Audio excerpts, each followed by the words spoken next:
This podcast is proud to be part of the TalkSPORT Fan Network. TalkSPORT. Powered by fans.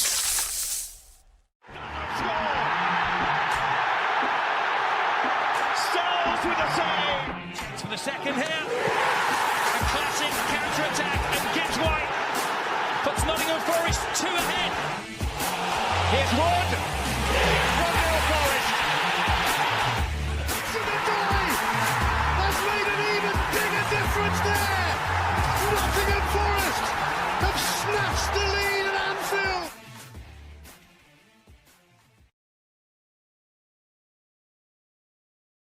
Hello, welcome back to Red Side of the Trent. Delighted to be joined with you this evening as Forest have finally won a game, first game in 5, and I'm delighted to be joined by the founding members of Red Side of the Trent in Reece Lane, Lee Clark and Christian Brown. Christian, I'm going to start with yourself as our man on the ground. The short trip over from Kent to the London Stadium, Taxpayer Stadium, whatever you want to call it, that soulless bowl that they play in. How are you? Good, thank you. Yeah, good. It was quite funny. I spoke to Tom. Obviously, he said I'll get back about 2:00. I was like, that's like a normal any night match for me. I go to the City Ground. That's what I get back at. So it's quite nice to have shooting of a foot this time. But yeah, all good here. Good. How did you feel like coming away from the ground just initially? Was it more a relief rather than like satisfaction with the performance? Yeah, just relief. We were appalling, mate. You know, you take the points and run. We were absolutely. We'll come on to it, I'm sure, but we were terrible last night. But points what matters. Definitely. Reece, how are you? Yeah, I'm good, mate. Yourself? Yeah, I mean, winning always helps, so that's good. Happy New Year to everyone as well, by the way. I don't think we've all been together on since New Year, so we're allowed to say it. I know it's still early days, so it's fine. But yeah, no. Yourself, how did you feel after last night? Because I know obviously it's been a bit down in the doldrums in our group, in our WhatsApp group, to say the least. Yeah, I think everyone across the whole fan base is frustrated with how the season's gone, but exactly the same as Christian, massive relief because at half time I thought it was only going to go one way, and that was a West Ham victory. So to come away with 3 points, you know, you have to say credit to the players for digging in. By hook or crook, we've got the 3 points. So yeah, just relief, man. I think I let out a bit of a scream of yes, getting off the sofa, just pure relief. So yeah. The inner Steve Hodge came out. That's why I like to yes. hear. Lee Clark, how are you? No, last but no means least. I mean, you must have probably, this is going to show your age, Lee, and I'm sorry to dig you out, but you might have seen our last win from 1-0 down at half time. When was it? It's like 97. Yeah, Tottenham away, Brian Roy too. If it was away, I wouldn't have gone. I wasn't going away there. It used to get like the odd trip to Leeds or somewhere. But yes, thank you for that, Adam. I probably was, I was alive. So yeah, I probably was old enough to be watching Forest. I probably had a season ticket that year, actually. I think I had my first season ticket was the year we qualified for Europe.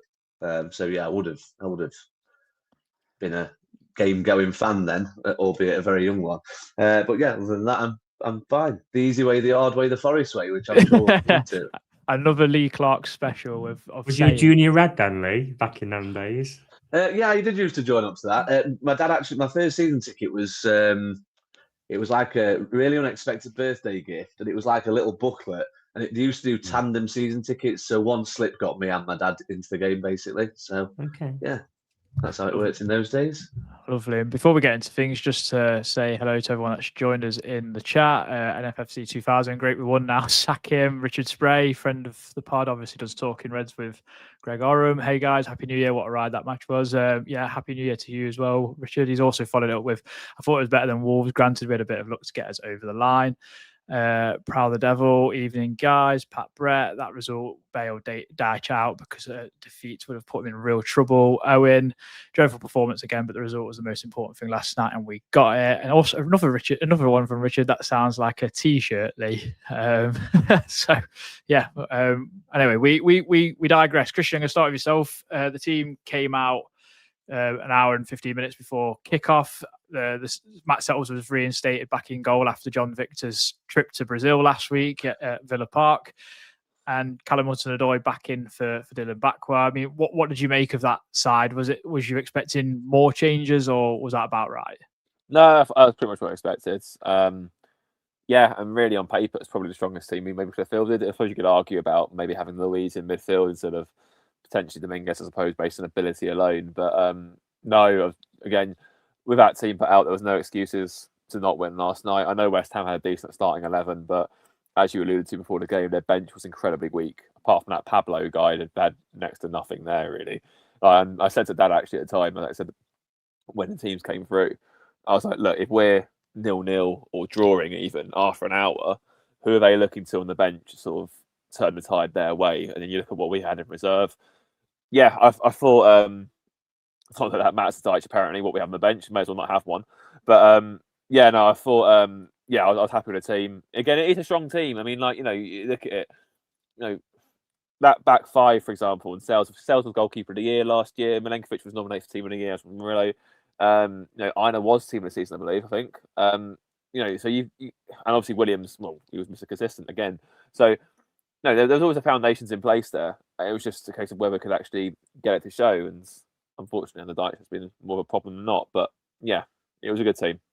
Yeah, Reece, I thought Forest actually started off quite good and on the front foot, and maybe typical because we know what Nuno's like. He likes to soak up pressure, and Forest had a lot of the ball. Nico Williams produced an unbelievable save out of Alphonse Areola, but then lo and behold, we make a meal of it ourselves, and we've conceded from a set piece that really we could have well avoided. And I mean, that's just how our luck's going at the bottom of the league at the start of this game, I thought. Yeah, I'll give Areola his flowers there, because that was as good a save as you'll see. I was, as soon as Nico hit that, I was up off the sofa, and I just couldn't believe he tipped it over, because he was at full stretch, and it's literally fingertips to get a strong fingertips as well and tip it over, or around the post, whatever which one it was. And you're just thinking, Jesus, I mean, 9 times out of 10, that probably goes in against us, isn't it? And that's nothing to do with Sells. If that would have beaten him, you'd have said goalkeeper's not got much chance. So, yeah, just set piece issues into, Thomas Souček. I think it was last season or maybe the season before, scored the most goals from midfield in the Premier League, an actual centre mid. He's good from set pieces, isn't he? He scored a set piece the second season he won in the game, and he threw that 3-2 at their place late on. Very similar to in the same game where they played it to that near post, and Jarrod Bowen flicked it in that game after Alanga had scored straight away. Similar area. He gets that little bit of a flick on onto him, and Murillo, unfortunately, he's kind of just tried to attack the ball and got it wrong, hasn't he? I thought the first goal would be crucial.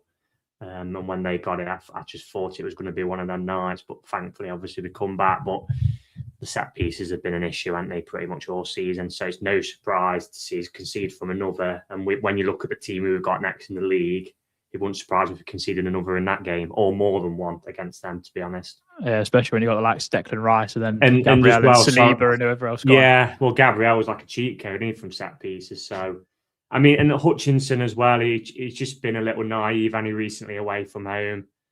Caught on the ball at Everton. He just got caught there again. It gives away a cheap corner. So, yeah, disappointed. But he's a young player. He's going to have to learn from them type of things. Yeah, definitely. I mean, Forest kind of come close, hit the crossbar from Callum Hudson-Odoi, speculative effort. I thought other than that, we didn't really offer too much in terms of attacking. Second half was very much changed, and we seemed to approach the game a little bit different. But big controversial point, Lee, and I've obviously got to come to you, and I'm going to come to you for both of these points, and the rest of the lads have got to join in, I guess. But West Ham have a goal disallowed, and there's a lot of West Ham fans I've seen absolutely fuming with this one. But for me, I think the officials get it right, and that's not me being biased. I would admit that if I thought they got it wrong, but I generally think they get it right on this occasion. It's really unlucky from their point of view, and really lucky for us. But I think it's black and white. I think it is offside. I think the right decision gets made. Yeah, very grey one. This I don't really have. I mean, I've had to kind of sound out other more highly qualified people than myself to clear this up, because when it hit the net, I didn't even think there was going to be a check. I didn't even think that there was even a discussion to be had. But yeah, it's all to do with the deliberate act. As he made a deliberate act, I think what VAR is saying is that when Milenkovic tackles him, it comes back off Somerville. So obviously because it goes through then to Castellanos, then he's kind of got to be. It goes from being a deliberate act to being completely accidental and it coming off his own player. So it has to be offside. I think it's one of them where they're damned if they do and damned if they don't in that situation with that one. Obviously, it's a massive stroke of luck for us, but it's probably another one of them where we can't tinker with these laws too much, I suppose. But it's probably another one of them that just needs clearing up, I guess. But yeah, I think for the good of the game, I think it's right that is disallowed because it would be a little bit unfair on Milenkovic if he makes a tackle and then it becomes a deliberate act. So yeah, I think the right looking at the law and listening to other people talk, I think it's an awkward one, but I do think they get the right call. I think what they're trying to say is it comes back off Somerville. If it doesn't, and Milenkovic makes a tackle and it somehow spoons off his foot basically, and goes straight through to Somerville, say it went straight through to the player who was offside, should I say, and he puts it straight in the net. I guess that would be a bit different, but yeah, because it goes back off the West Ham player, then it's got to be ruled out, I guess, in law. Yeah, no, I'm in agreement. But I mean, we've got to talk about at least. I know it's not irrelevant now, but the defending for the goal anyway is so bad. Honestly, it's like we're at 6s and 7s. We don't know what to do, and that's quite concerning. Yeah, I mean, to talk about the disallowed goal as well, because I just completely forgot about this point. There's a situation at 30 seconds previous at the other end where. And again, I had to check that this was right. So VAR checks for a possible handball. So the only thing they're allowed to check is the handball. They can't check for anything else. So everyone watches what VAR's watching on the telly, and you clearly see it come off Soucek's knee. So you think, well, okay, cool. It's not handball. It's not a penalty. But the VAR's just going to surely tell the ref, look, okay, it's not handball. Check complete, but it's not a goal kick. It's a corner. How difficult is that? Why is it written into the laws and the protocols of how they use VAR that all they can check is? It's like I said to my mate earlier who operates on a professional league. I said, do these people who are creating these laws and the regulations and the protocols for VAR not realise that all these little decisions, in turn, they could eventually lead to a really big one? Let's say we go 2-0 down there. Okay, I'm not saying we are a club that likes to. God, we've wrote more letters than Royal Mail, haven't we? I mean, so we would do it, but you can see why clubs get annoyed. That's just blatantly they're actually going to check something.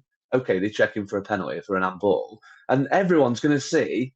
Oh, so they're going to be like saying, "Oh, okay, it check complete. It's not handball." Did you see that? It come off a West Ham player, and we've restarted with a goal kick. But that's what we have to do because that's how we're told to operate it. What an absolute load of rubbish! One of these days, it's going to happen in a really big final, a playoff final or something. And before I get Huddersfield fans in the comments here, that's a bit rich talking about VAR in a playoff final. It's going to happen where it should be a corner, a big punt from a goalkeeper, someone runs onto it and scores, and it costs them 150 odd million or whatever it is. I just think it's laughable. I try and defend certain bits and pieces with VAR and why they get involved and this, that, and the other.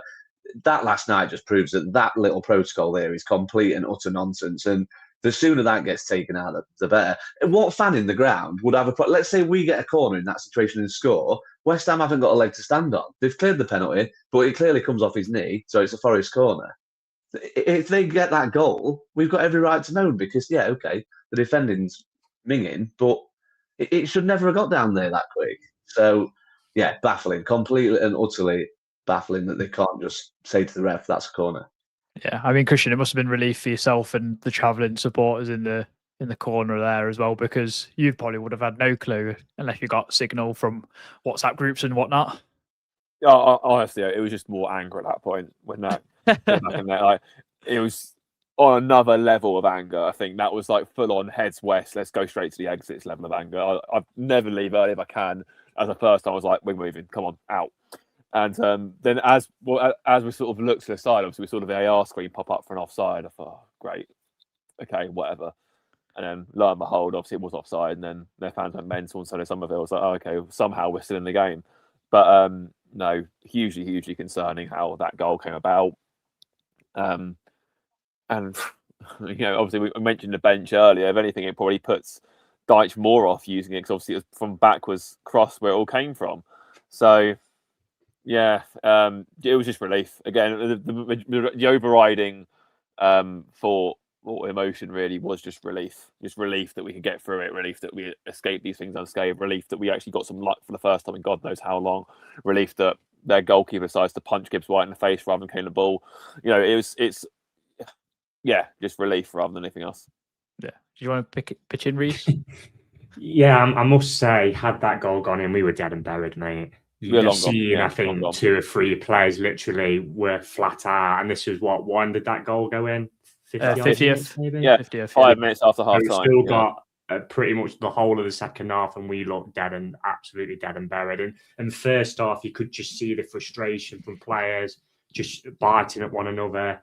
I mean, Murillo, second half, he was tremendous, but first half, he just looked a broken man. And they're just all getting frustrated with each. And I thought about this while working here. Like the starting 11 last night, 9 of them was in the team last season. It's only Jesus and Hutchinson. The rest were in that team what was flirting with Champions League for the season. And I'm just watching them and like just all that togetherness they had last season. It's like it's kind of evaporated first half, and thankfully that decision kicked us up the arse, because that was like a realization of, right, we've got away with one here, because if we didn't have VAR until you see in the replays, no one's shouting for that decision. And now we're thinking, right, this is last chance, and we need to up it here, and we've got away with one there. And to be honest, it probably went the other way for West Ham. The crowd get a bit agitated, then they go quiet, because they're probably thinking, like we do, oh God, we know what's coming here, a Forest leveler, which happened. Yeah, I mean, now the leader of the Vibes cartel is fully back. Maybe it will start coming back sooner than later. But Christian, we've got to talk about the Dominguez equaliser. I mean, because it's the most unlikely of sources from a corner, but it's an in proper improvised header, and it's superb. I don't think you would have seen it from the other side of the ground, but it's exquisite from the Argentinian prince. It kind of reminds me of was it Wood's header against Crystal Palace, where he sort of goes back to Henderson, he sort of just flicks it over him and it goes in. It's a bit like that, really. Yeah, you're right. We didn't realise it was Dominguez till he ran off. We saw the ball just sort of nestle into the side netting and thought, get in, like that's it, we're level. Like, we've actually got like a relief. But yeah, no, it was a fantastic header. I mean, fair play to the guy. I mean, also I think he's thoroughly deserved that as well. Like, you think of some of the goals that he's not scored, like I remember the one at Leicester where Hermanson made a save, a season contender, for example, when we won 3-1. I mean, I remember Anfield, like the year we lost 3-0 when Matt Turner came running out and ran into Toffolo.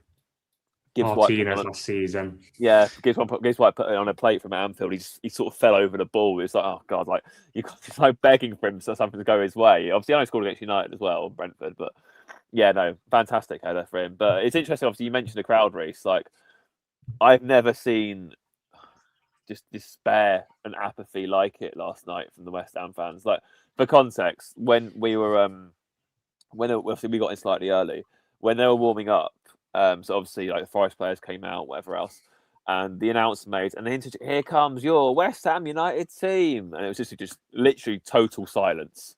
Like the fans just looked at them and just turned back to their conversation. There was no cheering, no clapping, nothing. Just, I think if anything, that's like the best way of sort of making a point, really, known as fans, isn't it? Just acknowledgement, but nothing else. And it was like it even when they scored. It was a very muted celebration when they scored. It wasn't like, it didn't feel like they scored a goal. It was almost like I got a goal kick or something. It was only after the when they scored the second goal, that's when it actually felt like, okay, yeah, the roof's sort of coming off a bit now. But up until that point, it never really got going at all. Like, they are so done with what's going on down there. And if anything, that makes it worse that we couldn't really capitalise on that early doors, because it was all there for us, and we just chose to do what we did. But yeah, no, fantastic header from Dominguez. Really, really pleased for him. And yeah, again, he gets a bit of stick and whatever else for whatever reason, but he's a superb player, absolutely superb footballer, Nicholas Dominguez. Yeah, I mean, Reece, it only looked like one team that was going to win it, but it did kind of go back and forth. I thought, like, we controlled it, we were patient, we were trying to pick a play out the edge of the box to try and have shots on goal from there, because we kind of weren't getting in behind to put decent crosses. Our crossing has been abysmal for this entirety of the season. which makes it quite funny that we scored from a set piece and then got a penalty from another set piece. But like Murillo's goal saving tackle on Bowen, I mean, that was superb. I mean, did you ever feel like there was a winner in it, or did you think it was going to kind of tail out? It kind of sums up the teams, doesn't it, at the minute? Because I think if West Ham are playing well, Jared Bowen probably doesn't take that extra touch and probably smashes it past Sells. Dominguez also scored past Blackpool in the FA Cup header. If you remember that as well, when we were 2-0 down. To be honest, mate, when we got level, I wanted us to go for the jugular. And I thought in that moment, because the crowd, like Christian said, and you know what, I know we're in a relegation battle with West Ham, but I feel for their fans because, they're a working class club. I've got nothing against West Ham. They've been sold a pup with that stadium. It's dreadful. And imagine if we, another working class club in Forest moved to a stadium like that. I know for a fact, like your dad had stopped going, Christian. There'd be so many hardcore fans who'd just stop going because the match day experience is just dreadful. Because you're so far from the pitch, look at how many empty seats. That was their biggest game of the season last night, and look how many empty seats there was. There were empty seats everywhere. So, I wanted to see us go for the jugular, and I thought we lost that moment really because Dyche didn't bring anybody on. And look, you're not saying to folk, look, come on, and I want you to score a hat trick and get a hat-trick of assists. You've just got to put some energy into the game. Like Manchester City brought Savinho on against us when it was 1-1. Game was a little bit petering out, and it just added some energy to them, and they went on to win the game. And then what did they do? They brought on the lad that just signed from Gil Vicente, and that kind of stopped us in his tracks because we've got players who are out on the feet out there. And I just don't understand why we just won't give some players they're all professional footballers. It's not like we've got Make-A-Wish players on the bench. You know what I mean? Like towards the end, for example, Jesus, it was just like he couldn't carry the ball because he was so knackered. And I'm like, just chuck Callum Mwenda on there. He can run down the line with the ball, for goodness sake. You know what I mean? Because the Tyro experiment, Dyche is now not that on the head as well because he's seeing how poor Tyro is. So, I thought we should have gone for the jug, and I thought kind of the moment had gone. But thankfully, we got the penalty, didn't we? And we were lucky in the sense that it sums it up that all the goals come from set pieces, doesn't it? I don't think really either keeper made. I know Ariola had the wonder save, but there wasn't like a glaring opportunity what the keeper made a save from. You'd say, maybe that double save from Sells, probably. Yeah, Sells made a good double save. To be fair, I think there was another situation as well where Bowen got in. He probably should have hit the target quite early in the second half, but he blazed it over. But I mean, it's sort of, again, you're right. That's what the most infuriating thing was, because even when we got level, it was like I said before the game, a draw wasn't enough yesterday. A draw at no point was a draw going to be good enough for us. We had to win that game yesterday. No ifs, buts, and maybes about it. And I think the only person in the grounds who thought a draw was a good result for Nottingham Forest was Sean Dyche, because at that moment, it just felt like we weren't trying to win the game. Like, I mean, if you ever look at also, we'll come on, sure, like the way we were set up. You're looking at Nico Williams having to sort of put a piece of magic out to force Ariola to save. Hudson-Odoi having to jink past two players to get a shot off to force the goalkeeper into a save. Dominguez having to shoot for a crowd of bodies to force a goalkeeper into making anything. And the other goals have come from a corner and a penalty. We created absolutely nothing last night. We never do. We don't create anything for our strikers, and that's because the gap between us is about 20 metres, as we saw last night. That's down to the manager. Yeah. He was playing for a point. That's unforgivable for me. He was playing for a point last night. From minute one, he was playing for a point. He never wants to win that game. It was by fluke rather than design. Like I've said it for weeks about Jesus.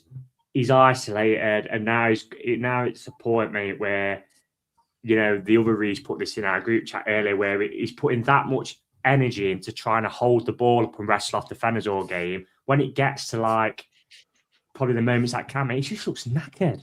He just looks absolutely knackered. He was blowing out of his arse for 20 minutes yesterday.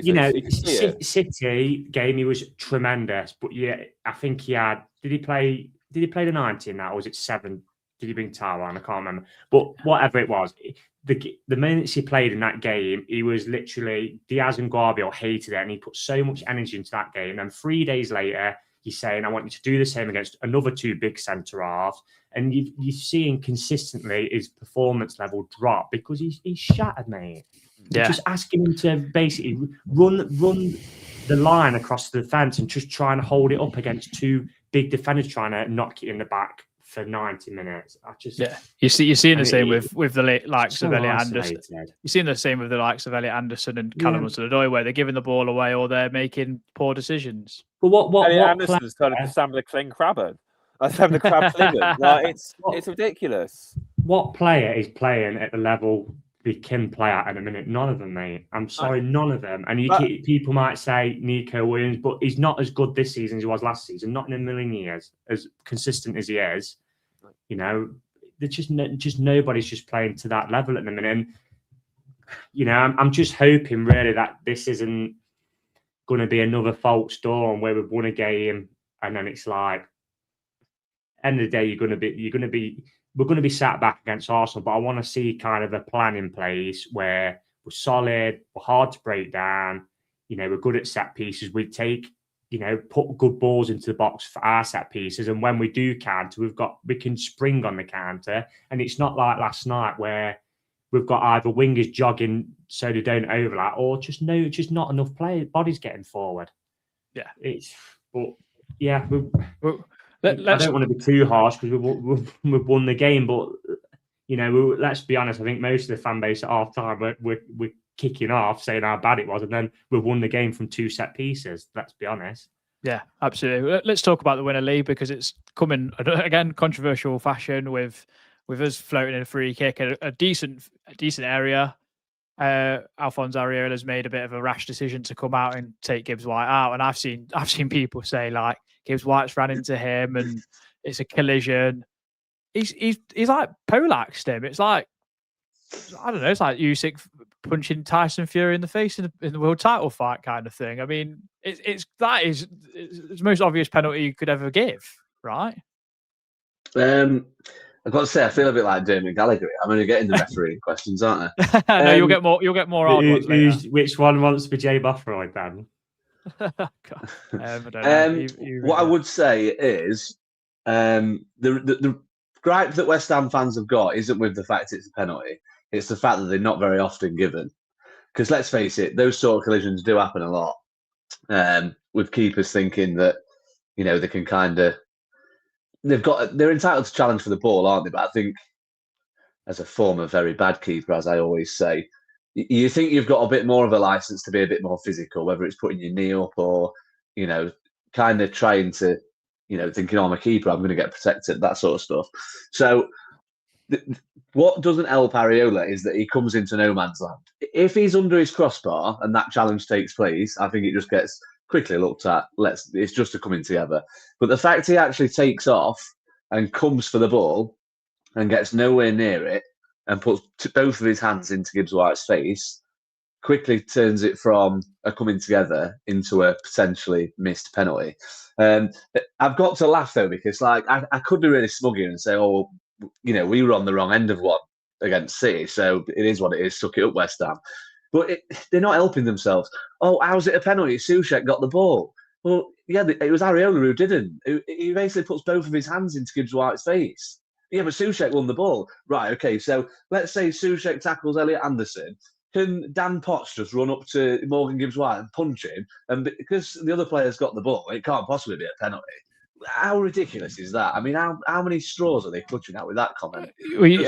How many times do you see it where a player gets dragged down in the box, the ball's gone well over their head, and it goes, oh, that's a penalty? Ridiculous. You know what I mean? It's just, like I say, it's just the fact that he takes off and it's on the edge of his six, I think. I think it, like I say, under the crossbar, it's a different thing, and that is probably what we used to see more often. I had a few people message me saying, what do you think? Because to know, I'll always say, I think we got away with one, or that sort of stuff. And like I say, I just think it seems weird because, I mean, I looked at it once and thought, it is a foul, probably. But A, am I saying that because it's 1-1 in the 89th minute in a game we really need to win? And B, will we get it? Because they're never given. I'm just thinking, it'll just be cleared very quickly, this. And then when all the purple screen flashes up and everything, I'm thinking, I think they're going to give this. And then you've got the commentators, kind of, because obviously they can hear the VAR, can't they? And you've got Seb Hutchinson kind of saying, oh, he's being sent over, and I'm thinking, well, it's a penalty then.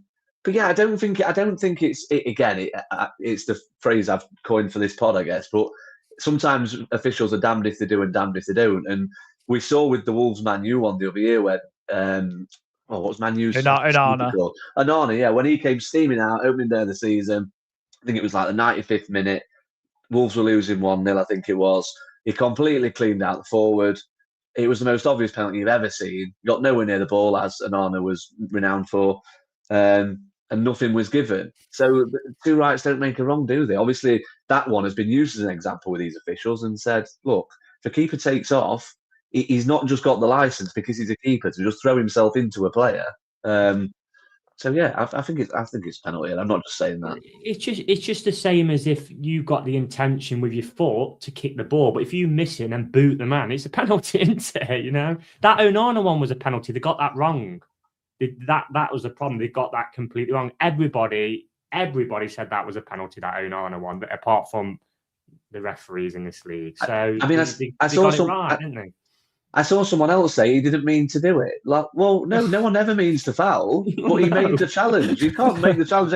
I didn't mean to do it. Well, no, you didn't. It's still a foul. I mean, Lee, how much do you admire Gibbs White for stepping forward and having some battles to take it, especially when you just put it down the middle, especially like that? Because I always think like I get it why he's done it, because goalkeepers will probably think strikers never go in down the middle, but seems to always work. I feel, but I always get nervous when he takes them, I have to say. Yeah, I do, to be fair. I think now he's missed one, especially. Obviously, we know he's missed another high-profile one, but judging him for us, his penalties have largely, they've gone in, haven't they? Except for the Sturm Graz one. So because he missed his last one, I'm thinking 89th minute. Will it be Anderson who takes it? Because we know that Anderson is pretty hot at penalties as well.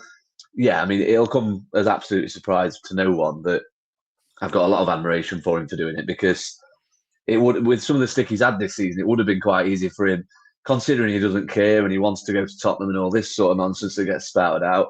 It would have been very easy for him to turn around to Elliot Anderson and say, there you go, you can take this. I'm not bothered. But you know what? He looked at that band on his chest and on his arm and thought, you know what? I'm taking this. I'm taking the responsibility. And if I do miss, it's on my head, be it. So, yeah, I think Michael Dawson kind of shared those sentiments as well. So I think it takes more. I think it says a lot, it just adds another string to his bow. I think it, once again, does a lot to dispel that myth that he doesn't really care, because I feel like he does, to be honest. Yeah, I mean, Danny mentioned on the last pod that he looked like he was hurt from the Villa game, and then like yesterday when Dominguez scored, I thought like it really meant a lot to him. You could see the emotion in his celebration. So I think the players are frustrated. You could tell in Gibbs White's interview, they'll all look frustrated. They sound frustrated. They sound like they know or think they should be doing a lot better than they are.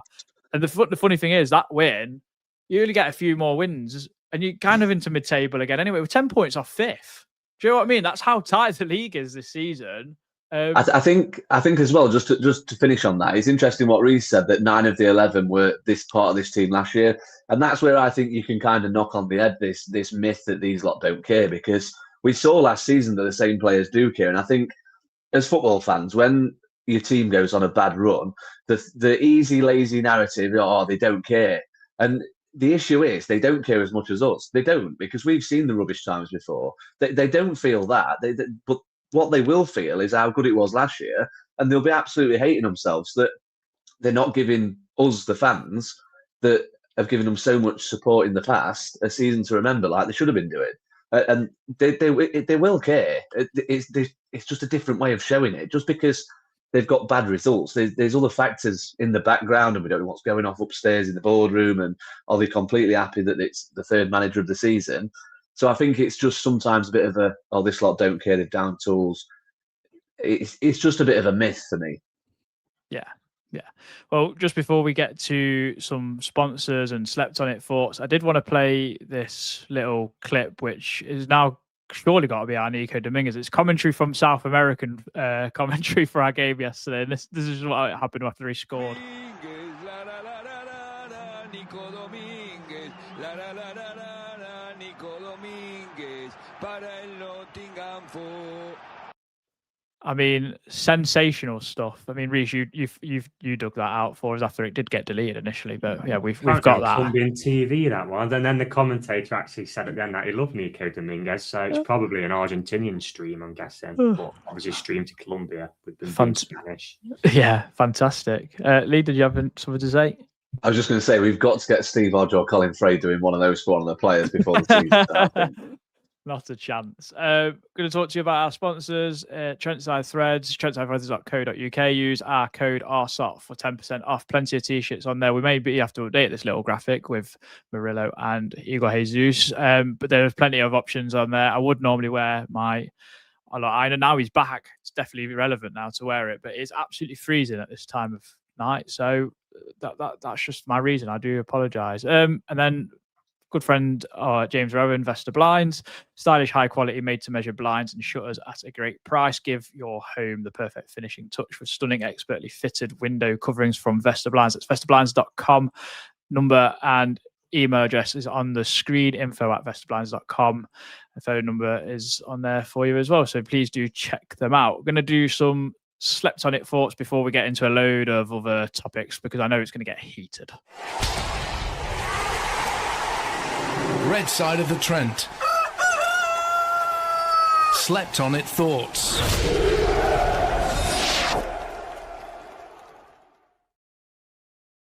Christian, I'm hoping you've got a cold bucket of water near you when you get Christian hot. But we'll go through these first. Tom Newton nodding on it, thoughts driving on the M11 as a passenger. Dog of a game, but got a massive reprieve, and then soon after got an equaliser from a set piece. Then another massive reprieve after Morgan Gibbs-White had his head decapitated. Still huge pressure to put the pen away. Very thankful to the win. D. Warden dug deep tonight. We were the better team, but needed some luck to get there. Dominguez and Gibbs-White very good tonight. Both did enough running, I think that's meant to say. Result, the most important thing tonight. Danny Tring, massive win. However, very lucky. Ref gave us everything for once. Any game which we need tactical input in going forward, we lose as long as we've got Daicho Saw in charge. Get him gone. Williams great. Morgan Gibbs-White taking responsibility. Dominguez man of the match, did I say? Deitch out. Martin Fretwell, not pretty, but a massive win to stop the rot and actually win from going a goal down. Need another forward. And Igor needs help up there. Stuart Clarkson, another poor quality game. Not sure what the plan was apart from hurling it in and hoping for some luck. Defensively, looking slightly better with Aina, Nico, Murillo, man of the match. Still missing Sangare's Ivory Coast keep winning. I'll be pulling the hat over my eyes against Arsenal. Bennett, massive relief, but doesn't change a thing about all the question marks about Deitch. Why the heck can't he see the need for subs? Premier Elliot, we will be giving you a little bit of a shout out here, Elliot. I know you've been suffering with your mental health, but we know that you're on the mend. Thankfully, you're safe and sound and you're getting the help, and obviously everyone from Red Side wishes you that you're safe and we get sorted. You're all here, especially with Forest Focus, Talking Reds, the Forest community. Everyone's here, but this is what you had to say. That is a turgid, ugly win that Deitch loves. For me, it was sheer luck, but a win is a win. Today's fact is that North Korea now hires security services to check women for breast implants. Kim Jong-un finds them unsocialist and capitalist. Anyone caught are sent to labour camps. Bloody Nora. Capanosity. That offside could be the sliding door as well. One of those labour camps. What you say? Sorry. Can we send Deitch over there as well? Yeah, probably. Capanosity says that offside could be the sliding doors moment of our season. It was the Nico show. Backward and help himself. Still turgid, unimaginative football. 2 goals fortunate in Origin. West Ham arguably has clearer chances. That 7-point cushion will be well tested. And last but no means least, Mark Baker. Deitch spent all game screaming at Murillo and Milenkovic to hoof it forward at every opportunity. His only tactic was to aimlessly cross the ball to no one. I'll take the win, but we can't carry on like this. He has to go. I mean, we'll move swiftly on, and I'll start with yourself, Reece, because I'm going to kind of combine the two topics in Edu and Deitch, because it seems like there's murmurs that we might relieve Edu of his duties at the end of the season. It seems like Marinakis wasn't sure about what his role is and the influence. It sounds like it's gone beyond the Nuno situation, which was rumoured why he left, and obviously we've not really been happy with Deitch for the last few weeks with what we've been seeing on the football pitch and what quality we've actually got in this squad. So what do you make of all of that? I know there's a lot to take in there. Yeah, well, I'll start with Edu. he's copped a lot of flack on social media, but I do think he has been made out. To be honest, and people take a gulp of breath when I say this, a scapegoat, because who brought him in? Marinakis. Who sided with him over Nuno, who got us into Europe last season? Marinakis. He kicked Nuno out the door and stuck with Edu. Marinakis then went out on his own and appointed Ange because he was his mate, is the truth. I'd be amazed if Edu had anything to do with that. That went completely wrong. He even gave him a stay of execution when he shouldn't have done for that Chelsea game. And then because he didn't want to take responsibility, he then said that Edu and Sirianos had appointed Sean Dyche. No chance did Sirianos appoint Sean Dyche. Sean Dyche would have been recommended by someone else on the board who's actually really good mates with him. And we know who that is. That's Johnny Owen. He would have said, Sean's out of work. He can come in and resolve his situation, which he did. He come in and steadied the ship. So, the problem is as well for Edu, he's obviously mates with super agent Kid Rabsha, and I think he's then friends with somebody else. I can't remember his name. I think it's like an Italian second name. I've seen branded around on social media. There's obviously been signings, which, I said it at the time. I thought we overpaid for Hutchinson, but that may be because we've got that deal more on the drip. Arsenal did that with Nicolas Pepe, while he ended up paying an obscene amount because they can pay it over 5-year instalments. We went all out for Douglas Luiz, who we all on this podcast think is a great player, but he's not been fit. He's not had a pre-season, so that's not worked out. And then obviously now the kind of honeymoon for Dyche is kind of gone, and the performances have not been good for quite a few weeks. It's like, right, well, who's the next person we can blame kind of thing, really.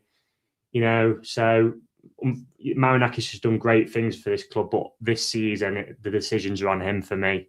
If he decides to take Edu out, which is fair enough, because let's be honest, Edu doesn't really do it for Nottingham Forest, does he? I mean, if someone would have said at the start of the season, who do you want to see at Forest, Edu or Nuno? Everyone would have said Nuno, because he's, I know there was some dissenting voices again the last season because the form had struggled, but we thought Nuno could build this team with, a couple of his own players and some club recommended players, and we'd be all right this season, but that hasn't happened. So, if he goes, he goes. I don't think anybody will lose any sleep. I mean, I certainly won't, but I do think at times is kind of the easy thing to blame on social media, because that's when things go wrong, everybody looks for a scapegoat, and they just do. We've seen it with bad teams in the past. There's always one player who cops it more than the others.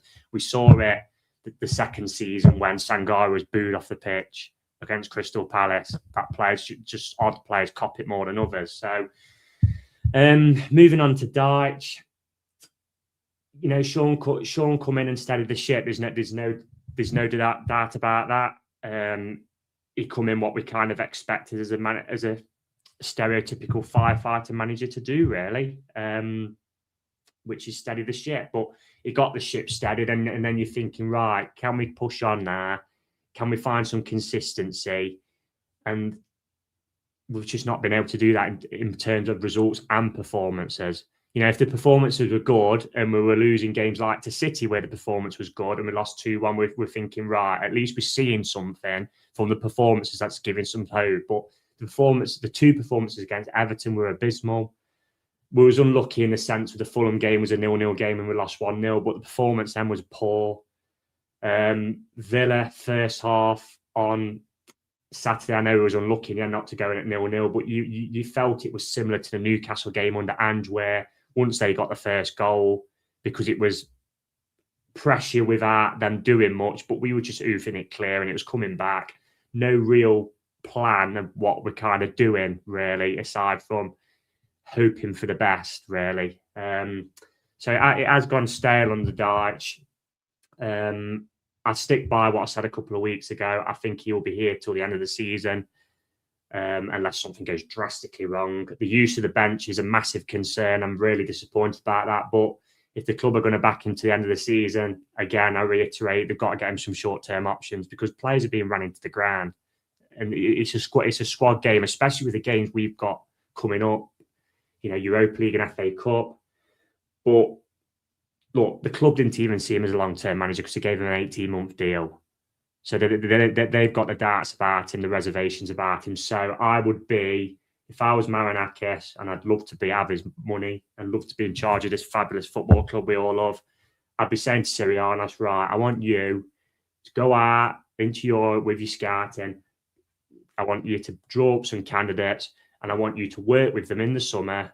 You and this manager will get him in, and there needs to be an alignment in recruitment. How we're going to play, the system we're going to play, and we'll sign the players for the club, rather than just signing players who, are clearly fit for one system. Like Callum Owendo's not fit for a Dyche system, is he?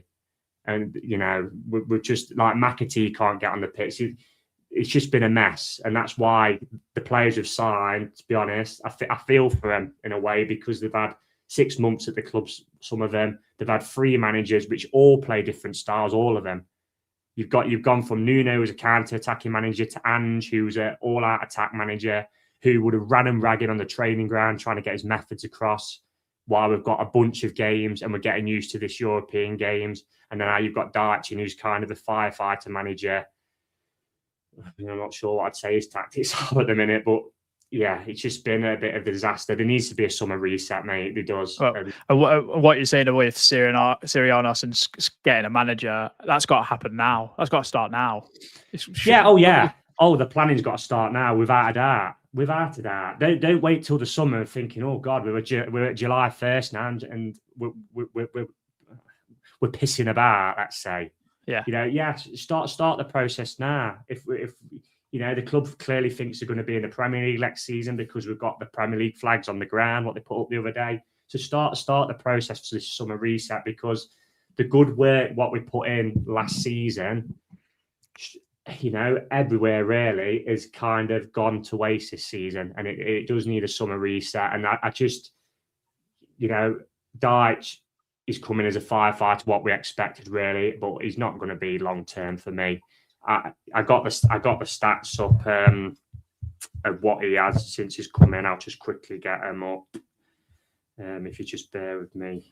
Yeah, I mean, NFC 2000 has put Iniago Perez. I think he's Real Valladolid. Sebastian Hoeneß, I'm not quite sure who that. And then obviously Marco Silva out of contract. Obviously, so. I'm not as Sirianos. This is his job, for goodness sake. It isn't for me, who sits on a podcast as a fan, to start giving exotic names. He's got all the data in front of him. You know what I mean? But we've played 13 games now in the Premier League with Dyche.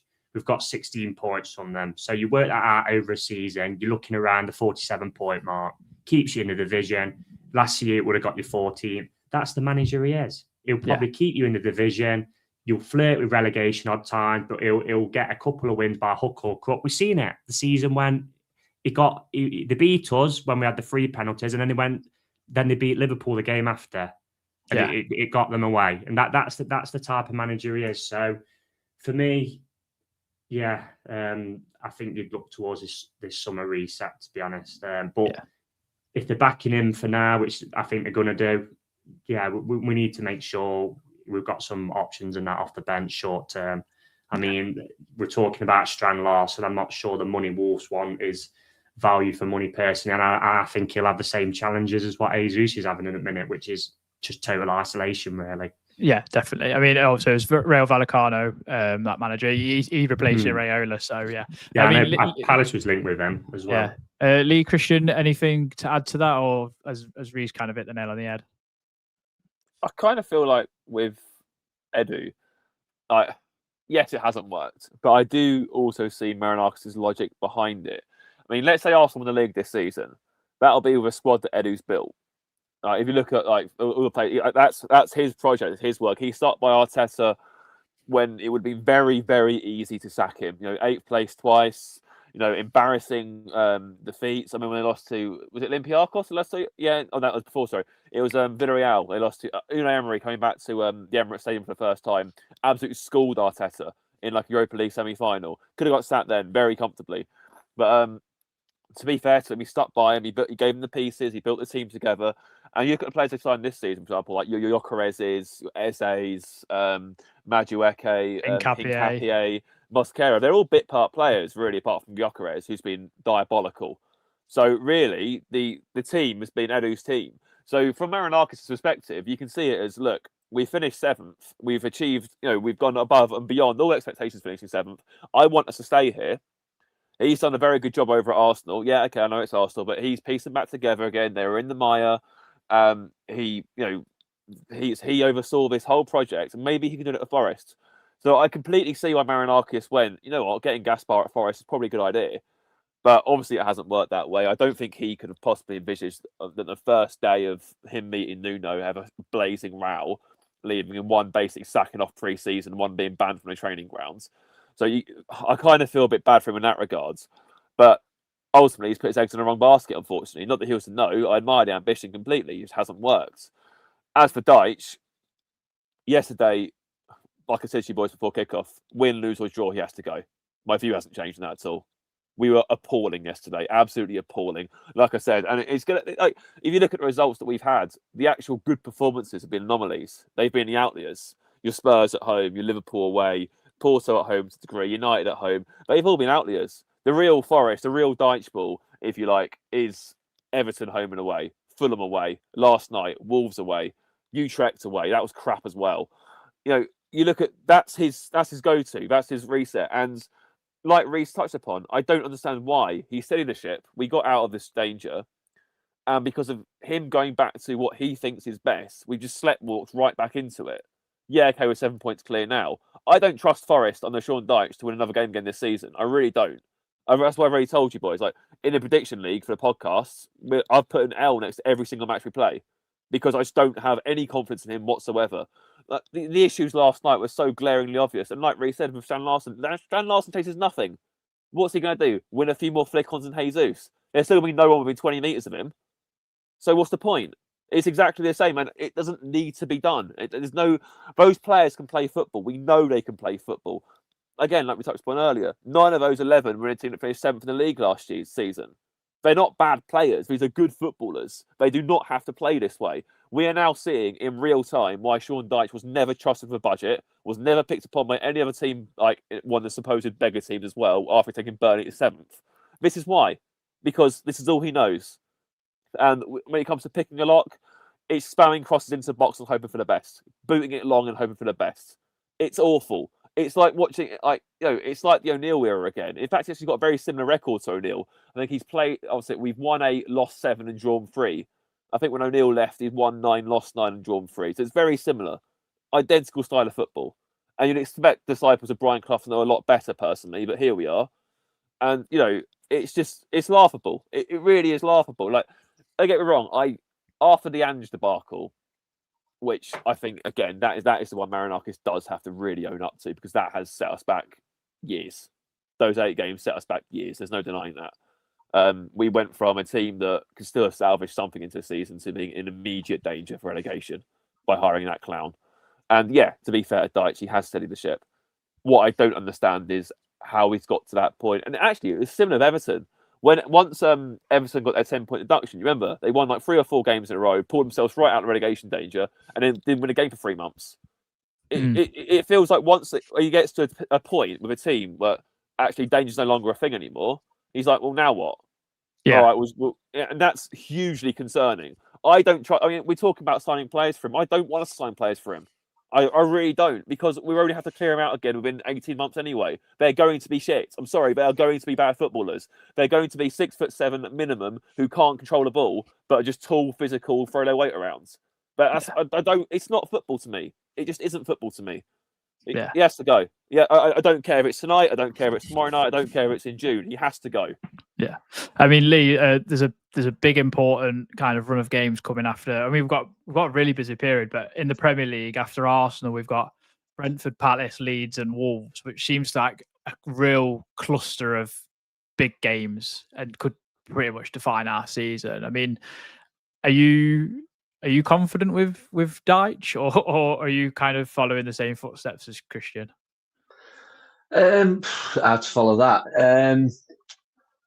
I don't know.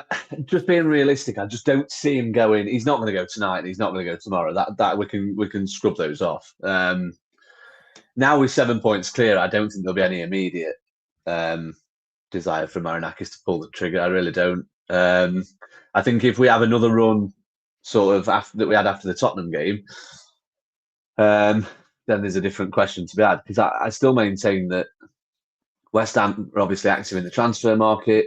I get that the morale around that club is a bit of a basket case, even more so than ours. But I do see them picking up more points. So if they can close that gap, I don't necessarily think it's all is lost. I get what their fans are saying with the atmosphere and that sort of stuff, but I'm not convinced that I think they will pick up a little bit. So we're still not quite there yet. Touching on what Reece said about the long-term planning, two things. I don't for 1 minute think they won't be doing that behind the scenes. There'll be some sort of discussion going on. Like we say, he's only got an 18-month contract. So I personally think Marinakis would love Marco Silva. I think all the noise is that he'll probably sign a new contract with Fulham, though, so then he's got to go back to the drawing board. The three names that the listener put up, all I would say to any supporter when you're naming these managers who are coming from La Liga or Liga or Serie A, is you've got to be this isn't me preaching how fans have got to support the club, by the way. I've got to do the same. If you want a manager like that to come in and take us to the next level and build a project, we've all got to get on board with it. And what I mean by that is Iraola went into Bournemouth, who everyone gets misty-eyed over in this day and age because they play nice football, the recruitment's always bang on. It took them a while to get there under Iraola. I think, did he win one of his first 11 in the Premier League? Something like that, yeah. They were bad. I mean, they're in a bad spell now at the moment as well. And they are. And it was in a season where, we were still kind of worrying about relegation and we're thinking, Bournemouth will be down there with us. They're crap under this new manager. I hope he don't get sacked. And then all of a sudden he's being touted with the Man United job, with the Chelsea job, with all the big jobs.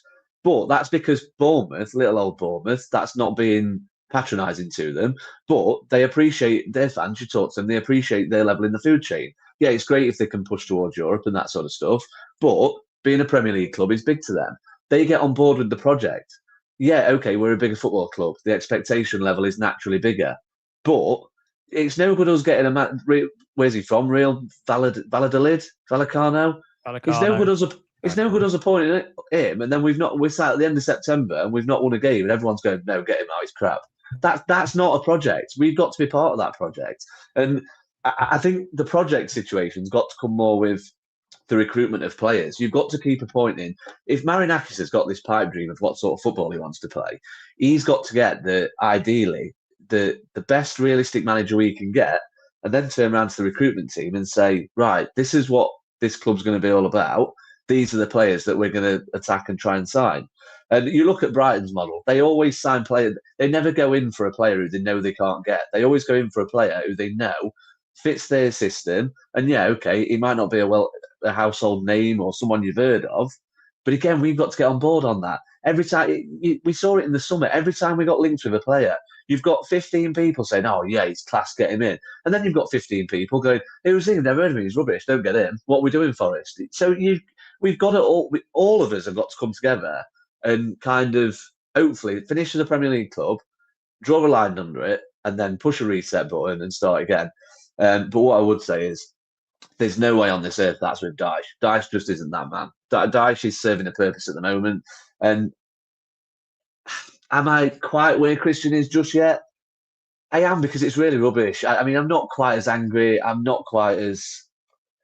I don't know. I'm just really relieved we won last night. I'm not sure I'd be having the same kind of thought process in my head if we'd not got the 3 points. But I'm being realistic with it, I think, at the minute, just for the sake of not keep fetching my head from Mars every 5 days. But yeah, I just think what I hope happens is that, okay, Arsenal's probably unlikely we're going to get anything.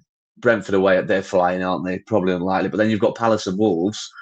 Dyche is going to have to get something from them, because if we're going to have a run of 4 straight defeats, we've said that with any manager. We can't be doing that, and Marinakis won't be happy with that.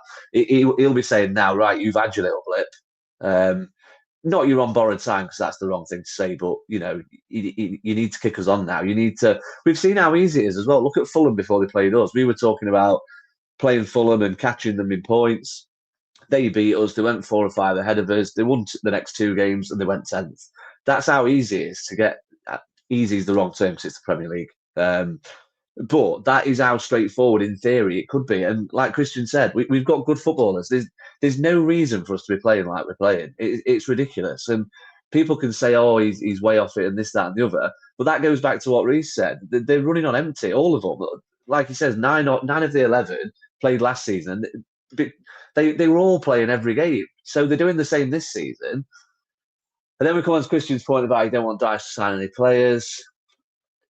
I mean, I totally get the narrative of that. I think it's unwise to certainly give any long-term contracts to any of Dyche's players, because that's not going to align with what we've done with Dyche, because he's not got a long-term contract and they're going to be harder to shift.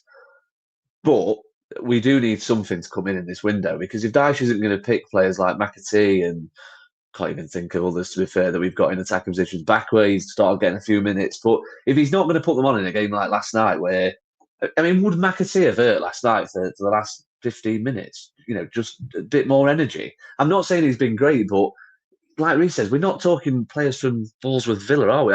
Apologies to Walsworth Villa fans again. They're always my go-to club. I've no idea why. Not like teams like Preston. Yeah, the professional footballers sign for a lot of money, and if Dyche doesn't fancy them, then we do need something else to come in, because we can't.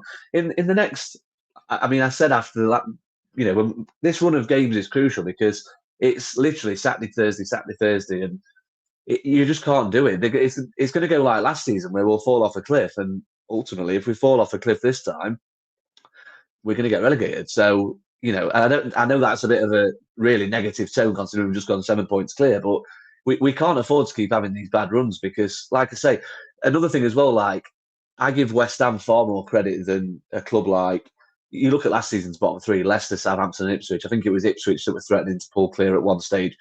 No one ever fancied Ipswich to stay up, and I know that sounds awful, but no one ever fancied they'd have enough in the tank to put 3 or 4 wins together. West Ham have got players who are being courted for 50 million moves to other clubs if they go down. Bowen, Paquetá.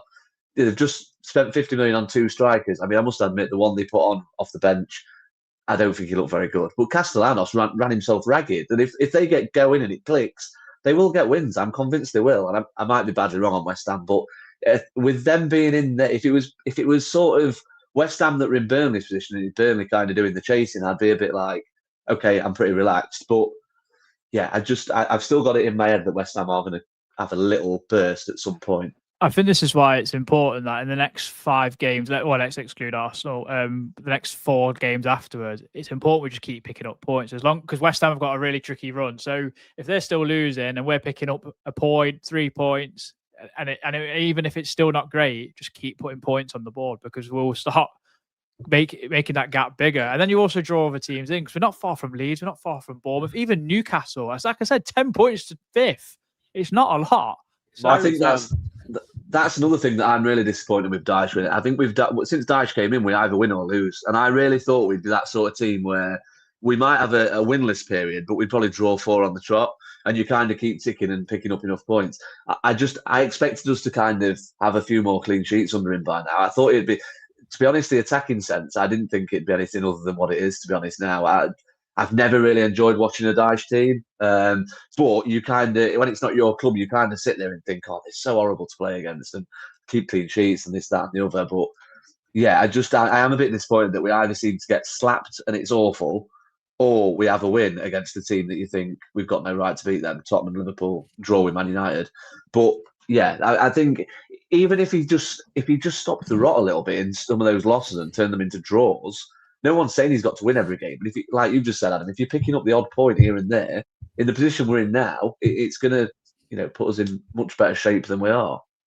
Yeah, I think them. Sorry, Christian. I think them games, because Arsenal's going to be vastly tough at home, and I mean, if we took a point from that game, that'd be superb. But I'm just looking at the game them 4 games after. What did you say? Brentford, Palace, Wolves, and Leeds. Yeah, they're big games, mate. I mean, Palace and Wolves at home. Palace have dropped quite a bit. I'm not sure when they could lose. They could lose Mark Gurley this month because he's got 6 months left, and I think City on about trying for him. Is there Conference League playoff that week before we play them? Because that's when I've not looked, but possibly. So yeah, and obviously Wolves at home. So you're looking really there. We need to be winning them at home. Brentford have hit a bit of form, to be fair to them, away from them, that's going to be tough. But there's no reason when we play well, we can't go and get a result there. We did last season, for example.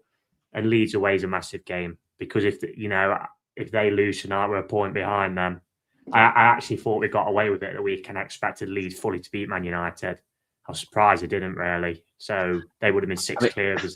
So I actually thought we got away with it a little bit in that sense because I know it's about getting that gap to West Ham, which we've got. But the more teams what are in it, the better. It just makes you feel a bit better, don't you? Thinking, Leeds are in it, Bournemouth are in it. Last night it was us and West Ham, but we've thankfully got that bit of that gap now.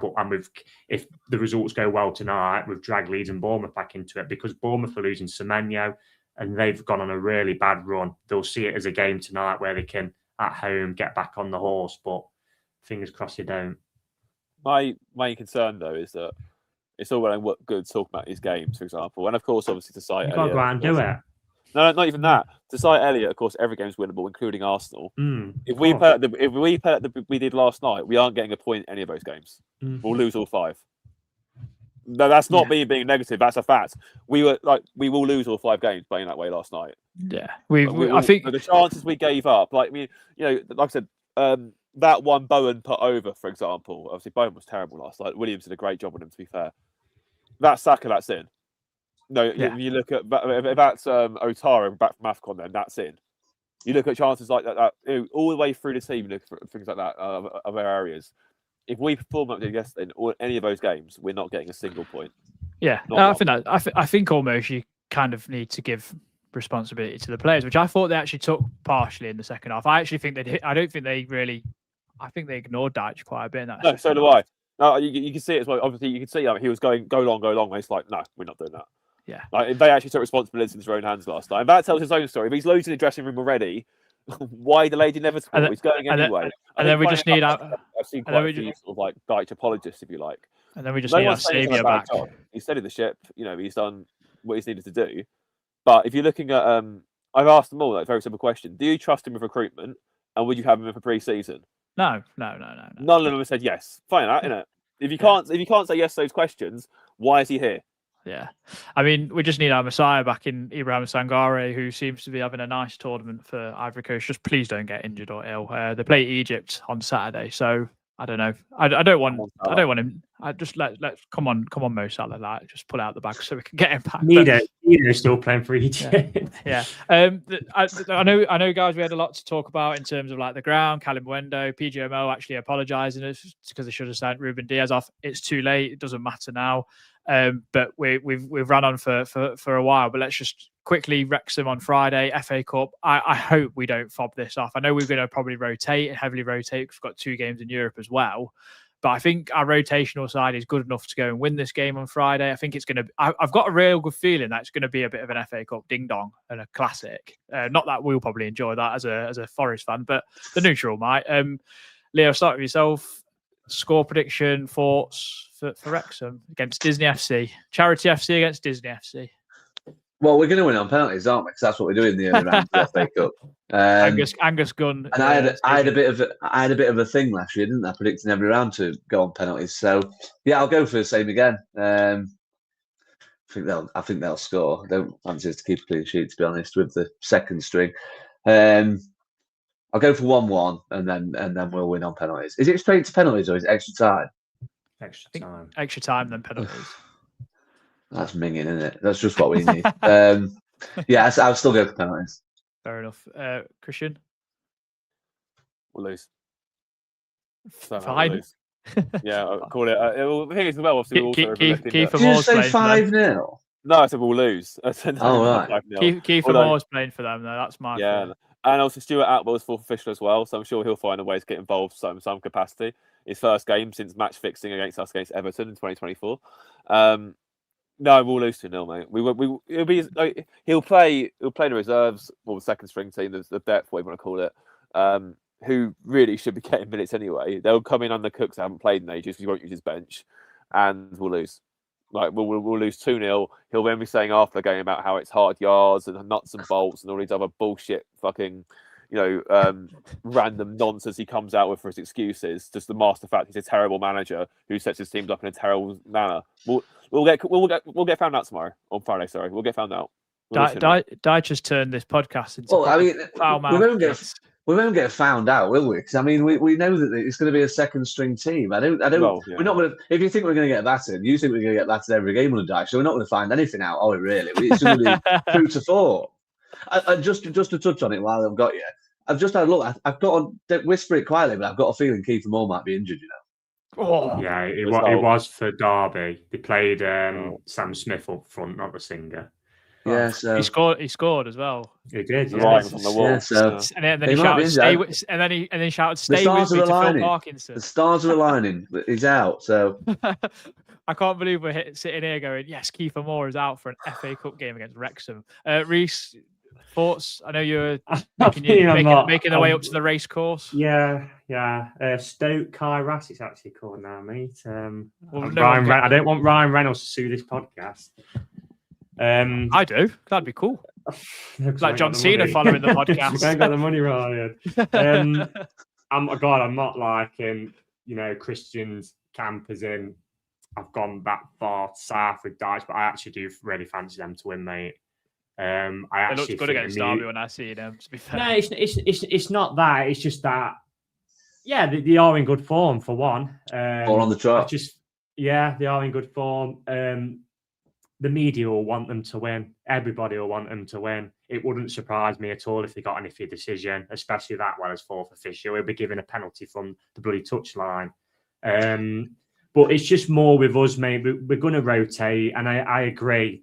I mean, God, if a second string side isn't good enough to beat a championship side, who's just come up last season, by the way, with Phil Parkinson in charge, then as good as a job as he's done at Wrexham, but obviously they've had the money.